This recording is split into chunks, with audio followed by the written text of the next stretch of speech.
Senin ini, setelah Grand Prix Spanyol, sirkuit Jerez menjadi tuan rumah tes MotoGP resmi pertama musim ini, yang dibagi menjadi 2 sesi, satu di pagi hari, dari jam 10 pagi sampai jam 1 siang, dipimpin oleh Marc Marquez, dan satu lagi di sore hari di mana pembalap Spanyol itu sekali lagi menjadi yang tercepat. Pada pagi hari Marc mencatat 41 putaran, dan pada sore harinya ia menambah 40 putaran lagi. Setelah setiap sesi, para pembalap memiliki waktu 15 menit untuk berlatih start berdiri yang semakin penting. Seperti yang sudah menjadi tradisi, Maverick Vinales menjadi salah satu yang tercepat, mencatatkan 1 putaran dalam waktu yang menempatkannya di posisi kedua dalam catatan waktu. Mengalahkan 2 Yamaha yang memimpin pada dini hari sore itu dengan mesin baru yang diluncurkan oleh Fabio Quartararo dan Alex Rins. Pedro Acosta memperpanjang kehadirannya di lintasan hingga menit terakhir, mencapai waktu terbaik kelima, di depan Marco Bezzecchi dan Fermin Aldeguer. Johan Zarco finish di posisi ke-9, juga menguji mesin baru pada Honda miliknya, demikian pula Joan Mir, tetapi tidak Luca Marini, pembalap resmi Honda yang sedang menguji komponen lainnya. Pecco Bagnaia, yang menjadi salah satu pembalap pertama yang turun ke lintasan pada pukul 10 pagi, menyelesaikan 28 putaran pada sore hari, dengan waktu terbaik ke-17, yang identik dengan catatan waktu yang ia catat pada pagi hari. Di antara para penguji adalah Dani Pedrosa, pembalap KTM yang hanya menyelesaikan 38 putaran pada sore hari, tetapi finish terakhir di lembar waktu. Di sisi lain, Marc Marquez menjelaskan setelah balapan Jerez, di mana ia finish di posisi ke-12 setelah mengalami kecelakaan di putaran ketiga, bahwa ia perlu memahami alasan kecelakaan tersebut dan mengenal motornya lebih baik, karena terkadang motornya bereaksi secara tidak terduga. Sementara itu, selama sebagian besar paruh pertama musim MotoGP 2025, Johan Zarco telah menjadi pembalap Honda terbaik. Tetapi hal itu tidak terjadi di Grand Prix Spanyol yang diakui pembalap Prancis itu sebagai akhir pekan yang sulit bagi saya. Pembalap LCR Honda itu adalah Honda kedua, di belakang Luca Marini. Tetapi ia telah berjuang sejak Jumat dan secara umum dikalahkan oleh Joan Mir, yang lolos di belakang Zarco tetapi mengakhiri balapan dengan kecelakaan saat berjuang untuk posisi ke-6 dengan Franco Morbidelli. Akhir pekan yang berat bagi saya, Zarco menyimpulkan setelah Grand Prix Spanyol. Saya tidak bisa memperbaiki perasaan saya selama akhir pekan dan keadaan menjadi semakin buruk. Jadi, untuk balapan hari Minggu, saya harus melakukan semacam pengaturan ulang dan menerima apa yang terjadi, dan mencoba untuk mendapatkan beberapa poin. Pembalap LCR Honda itu terkejut dengan kemajuannya di tikungan pertama, tetapi tidak dapat mempertahankan kecepatan yang cukup kuat selama 25 putaran yang dilalui untuk mempertahankan tempatnya di 10 besar, dan akhirnya finish di posisi ke-11. Start dan 2 tikungan pertama cukup mengagumkan karena dari posisi ke-10 saya naik ke posisi ke-6, ungkapnya. Saya siap untuk tetap di sana dan menjaga kecepatan. Itulah yang saya inginkan karena hampir hal tersulit pun dapat diselesaikan dengan start yang baik. Tetapi saya tidak dapat mempertahankan kecepatan. Motor terlalu banyak meluncur dan saya juga kehilangan waktu saat memasuki tikungan.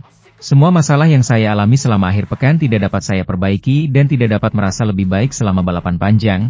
Jadi saya mencoba untuk menyelesaikannya. Marini sangat konsisten dan saya tidak bisa menyalipnya di lap terakhir. Dia menutup rapat pintu. Jadi saya tidak bisa menyelamatkan posisi 10 besar. Tetapi setidaknya 5 poin untuk posisi ke-11 selalu lebih baik daripada tidak sama sekali. Marc Marquez gagal finish di MotoGP Spanyol. Dia terheran-heran kok bisa dirinya terjatuh padahal sedang tidak menyerang rivalnya. Rider Ducati Marc Marquez gagal menyempurnakan penampilannya di MotoGP Spanyol setelah menang sprint race. Dia harus puas pulang tanpa membawa poin dari balapan utama lantaran gagal menyentuh garis finish di sirkuit Jerez pada hari Minggu. Marquez mengakui dia melakukan kesalahan hingga tersungkur ke gravel. Namun dia masih tak mengerti mengapa bisa tiba-tiba terjatuh. Ini merupakan kali kedua Marquez terjatuh saat memperebutkan posisi terdepan. Tapi ini berbeda dengan jatuh yang dialami saat MotoGP Amerika. Ini sebuah kesalahan dan kami harus memahaminya dan juga mencegah agar tak terjadi di masa depan kalau ingin bertarung memperebutkan gelar juara, katanya. Kami cepat, tapi sekali lagi, di Austin saya paham kenapa saya terjatuh, tapi hari ini saya tidak mengerti. Saya harus menganalisa karena saya tidak sedang menyerang. Saya sedang berjalan biasa seperti di balapan pertama di belakang mereka, karena saya tahu paruh kedua balapan adalah kekuatan saya. Tapi ya seperti ini, kami harus menerimanya. Weber juara dunia 8 kali itu. Saya berada di belakang dua pebalap dan itu mungkin pertama kalinya di akhir pekan saya berada di belakang pebalap dan mungkin motornya sedikit berubah. Saya belum terpikirkan. Jadi karena alasan itulah saya melakukan kesalahan. Terpenting kecepatannya ada, tapi harus menghindari kesalahan, lanjutnya lagi. Meski begitu, Marquez tetap dibikin girang dengan kemenangan perdana Alex Marquez di kelas MotoGP. Setelah balapan usai, Dai datang ke Park Ferme untuk merayakan bersama. Ini kata Marquez menjadi satu-satunya hal positif yang dia rasakan dari balapan di hari Minggu. Saya sangat senang dan bangga kepada dia, karena dia bekerja sangat keras untuk bisa menang balapan di MotoGP. Ini merupakan salah satu target karirnya. Dia menang balapan dan unggul di klasemen sementara, dia membalap dengan luar biasa. Saya bangga kepadanya, tutur Marquez. Sementara itu, setelah memukau dengan finish podium di Qatar, yang akhirnya ia hilangkan karena penalti, Maverick Vinales sekali lagi menunjukkan akhir pekan ini di Jerez bahwa ia mampu menjinakkan KTM yang memberontak. Sejak Johan Zarco buru-buru meninggalkan KTM, menyerahkan kontrak 2 tahun yang menguntungkan. Banyak pembalap yang tidak mampu mengenali RC16 dari perusahaan yang bermarkas di Matigoven tersebut, yang, bagaimanapun, tampaknya sangat cocok dengan gaya berkendara Maverick Vinales, yang setelah podium di Qatar, dia dihukum karena tekanan ban. Minggu ini tertinggal kurang dari 1,5 detik di belakang Pecco Bagnaia, ketiga di garis finish dan pemenang di trek ini selama 3 tahun terakhir. Semua ini terjadi di tengah kesulitan yang dihadapi oleh pebalap merek lain dalam menampilkan performa yang layak. Meskipun hari Minggu ini, sebagian karena kecelakaan, keempat KTM finish di 9 besar. Saya kembali ke gaya berkendara saya yang biasa dan itu sangat positif. Saya bisa menenangkan pikiran saya dan mengikuti arus saja. KTM sangat bagus dalam hal akselerasi. Disitulah bakat saya, akselerasi dan disitulah saya bisa mendapatkan keuntungan. Saya masih harus mempelajari motornya, terutama saat pengereman. Saya kuat, tetapi saya ingin melangkah lebih jauh di area itu. Tes besok akan sangat berguna bagi saya untuk lebih memahami motornya, katanya, menegaskan bahwa masih ada ruang yang signifikan untuk perbaikan. Dengan memahami motor dengan lebih baik, saya akan meningkat. Kita harus melihat kapasitas apa yang saya miliki untuk memahami apa yang benar-benar saya butuhkan untuk bertarung dan memenangkan balapan. Kami akan mencoba untuk menjadi sangat cerdas, tidak kehilangan apa yang kami miliki saat ini, dan melakukan pengujian sesedikit mungkin, katanya saat pengujian. Marc Marquez memuji kerja keras saudaranya setelah membuka penghitungan kemenangan MotoGP-nya di Jerez, dan mengkritik dirinya sendiri karena mengalami kecelakaan kedua dalam 5 balapan. Saya tidak dapat mengulanginya jika saya ingin memperjuangkan kejuaraan dunia. Hari Minggu ini terasa seperti hari lain yang ditakdirkan untuk dinikmati oleh Marquez tertua, mengingat kecepatan putaran yang ditunjukkannya dalam sesi uji di Jerez, sirkuit yang disukainya meskipun telah menjadi tuan rumah beberapa momen tersulit dalam karirnya. Dengan semua beban simbolis yang menggantung di atas kepalanya, dan label favorit, pembalap Ducati itu akan mengenang hari itu dengan salah satu perasaan paling pahit manis yang bisa dibayangkan. Senang, di satu sisi, atas kemenangan adiknya, yang telah berjuang untuk tujuan ini selama 5 tahun, dan sangat terpengaruh. Di sisi lain, sebagai akibat dari jatuh yang dideritanya ketika mendekati tikungan 8 pada putaran ketiga balapan, ketika ia berada di posisi ketiga, setelah kehilangan bagian depan Desmosedici miliknya. Kemunduran ini merupakan yang kedua bagi dirinya pada hari Minggu, setelah sebelumnya di Austin, di mana ia mengalami kecelakaan dengan keunggulan lebih dari 2 detik di barisan terdepan. Jika yang di Texas adalah kesalahannya yang disengaja, yang ini menimbulkan lebih banyak keraguan, yang tidak baik untuk seorang pilot. Untungnya, pebalap 93 itu akan kembali ke motornya pada hari Senin ini, dalam uji coba kolektif di lintasan Andalusia, di mana, dengan mengenal dirinya dan Ducati, bagian dari pekerjaan yang direncanakan adalah untuk mencoba memahami apa yang menyebabkan MotoGP 25 menjadi tidak stabil saat rem dilepas di pintu masuk tikungan. Satu-satunya hal yang membuat saya tersenyum hari ini adalah berbicara tentang Alex. Dia telah mengejar mimpi ini untuk waktu yang lama. Dia akan dapat mengatakan bahwa dia telah memenangkan balapan MotoGP selamanya. Dan siapa tahu, dia adalah pemimpin kejuaraan, jadi mengapa dia tidak dapat memperjuangkan gelar? Simpul Marc Marquez. Sementara itu, Pecco Bagnaia, yang berada di posisi ketiga di belakang Quartararo di Jerez, menganalisis kecelakaan Marc Marquez dan memperingatkan bahwa hal itu bisa jadi merupakan masalah pada Ducati. Sungguh luar biasa perbedaannya saat kami berkendara sendiri atau saat ada seseorang di depan kami. Pecco Bagnaia kembali naik podium hari Minggu ini di Jerez, di hari yang agak pahit sekaligus manis baginya.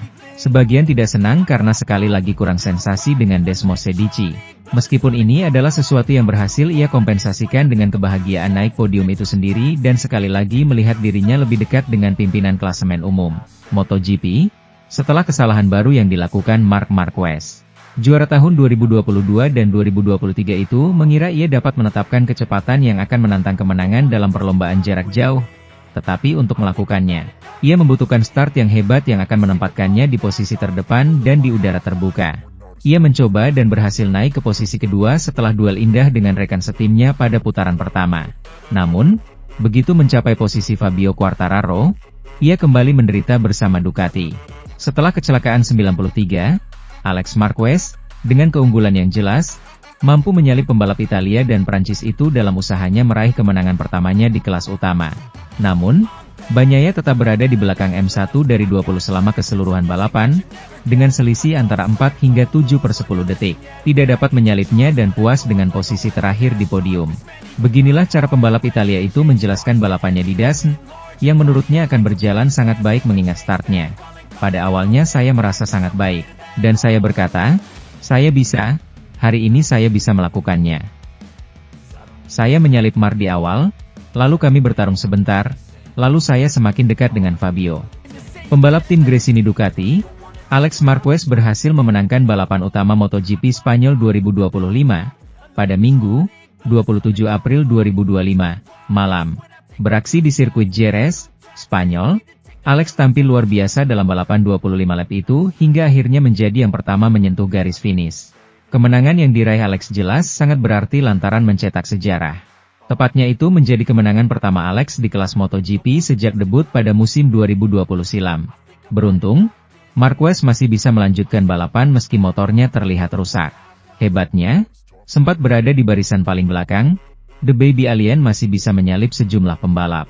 Marquez menutup balapan dengan finish di posisi 13. Posisi yang setidaknya masih bisa membuat Marquez pulang dengan membawa poin dari MotoGP Spanyol 2025. Sementara itu, posisi kedua dikuasai oleh pembalap monster Yamaha, Fabio Quartararo. Ini menjadi podium pertama Quartararo usai cukup lama tak finish di 3 besar. Kemudian di peringkat ketiga dikuasai oleh Francesco Bagnaia. Rekan setim Marquez di Ducati Lenovo itu gagal memanfaatkan insiden Marquez menjadi kemenangan. Di sisi lain, Marc Marquez terjatuh di MotoGP Spanyol 2025. Ia masuk tikungan terlalu kencang dan meluncur ke gravel. Balapan utama MotoGP Spanyol 2025 berlangsung di Circuito de Jerez, Angel Nieto. Rider Yamaha Fabio Quartararo jadi peraih posisi pole, dikepung duo Ducati Marc Marquez dan Francesco Bagnaia. Quartararo berhasil mempertahankan posisi pertama selepas start. Pertarungan sengit malah terjadi di belakangnya, antara Bagnaia dan Marc Marquez. Marquez sempat menyalip rekan setimnya itu, tapi kemudian direbut kembali. Keduanya bahkan sempat bersenggolan memasuki tikungan 12, meski tak sampai berakibat fatal. Marquez jatuh. Pebalap Ducati itu meluncur keluar lintasan pada putaran keempat, memasuki tikungan 8 dengan kecepatan terlalu tinggi. Ia sempat membangunkan lagi motor dan kembali di posisi 22. Sementara itu, meski terbilang tua, tapi kalau masih kencang maka selalu ada tempat di MotoGP. Itu dibuktikan pembalap Prancis Johann Zarco yang berusia 34 tahun. Berkat performa apiknya musim ini, Zarco YSNG sehari-harinya doyan motoran jarak jauh itu tak perlu pusing dengan kontraknya yang habis tahun ini di LCR Honda. Pasalnya, tim satelit Honda itu sangat ingin memperpanjang kontrak ke 2026 nanti. Saat sama tim pabrikan Honda juga ingin pakai jasanya. Sehingga terkesan kedua skuad Honda itu berebut dirinya. Tim prinsipal sekaligus tim owner LCR Lucio Cecchinello sangat berharap Zarco bertahan dalam timnya. Tapi, ia hanya bisa berharap dan menunggu karena saat ini Zarco dikabarkan sudah mulai tahap pembahasan kontrak dengan tim pabrikan. Zarco sendiri ingin loyal pada LCR yang telah sudi menampungnya 2 tahun lalu saat motor yang tersedia hampir tak ada untuknya. Tapi, posisi sebagai rider pabrikan adalah tujuan semua pembalap. Selalu bagus jika berpeluang menjadi pembalap nomor 1 Honda. Tapi, Fokus saya saat ini adalah memperpendek jarak dengan para pembalap papan atas, katanya di sela kesibukan. Saat ini Zarco menjadi pembalap terbaik dari 4 joki Honda di grid kelas primer. Mengalahkan 2 joki tim pabrikan, Joan Mir dan Luca Marini. Di klasemen sementara ia menduduki peringkat 6 di bawah Marc Marquez, Alex Marquez, Francesco Bagnaia, Franco Morbidelli dan Fabio Di Giannantonio dengan total poin 38. Hanya terpaut 10 angka dengan Giannantonio. Sementara Marini dan Mir berada di posisi 10 dan 17. Progres itulah yang membuat pabrikan Jepang ini kepincut. Apalagi pengalaman panjangnya di MotoGP bisa dimaksimalkan untuk pengembangan RC213V yang telah bertahun-tahun kalah kompetitif dengan pabrikan Eropa macam Ducati, KTM dan Aprilia. Tentu saja pencapaian saat ini sangat penting. Saya sudah lakukan banyak hal menarik bersama Honda. Saya ingin tetap bersama Honda, ini pilihan terbaik, katanya tanpa menjelaskan Honda yang mana, tim satelit atau pabrikan. Pembalap Gresini Racing, Alex Marquez, berhasil menjadi yang tercepat pada sesi latihan bebas pertama atau FP1 MotoGP Spanyol 2025. Alex mematahkan putaran waktu tercepat yang sebelumnya sempat dimiliki oleh Marc Marquez, Ducati Lenovo. Dia mencatatkan waktu tercepat 1 menit 36,831 detik di sirkuit Jerez, Spanyol.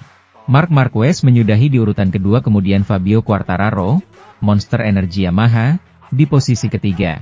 Sesi latihan bebas pertama dimulai dengan kondisi cuaca yang sangat cerah pada pagi hari di sirkuit Jerez. Baru 5 menit FP1 berjalan, Marc Marquez sudah kembali ke pitnya usai baru melakukan 1 putaran dan belum mendapatkan lap terbaik. Tak butuh waktu lama untuk mendekati putaran terbaik dalam balapan tahun lalu yang ditorehkan Francesco Bagnaia, Ducati Lenovo, dengan 1 menit 37,449 detik. Pembalap Gresini Racing, Alex Marquez mencatatkan 1 menit 37,686 detik untuk menjadi yang tercepat sementara pada 10 menit awal FP1.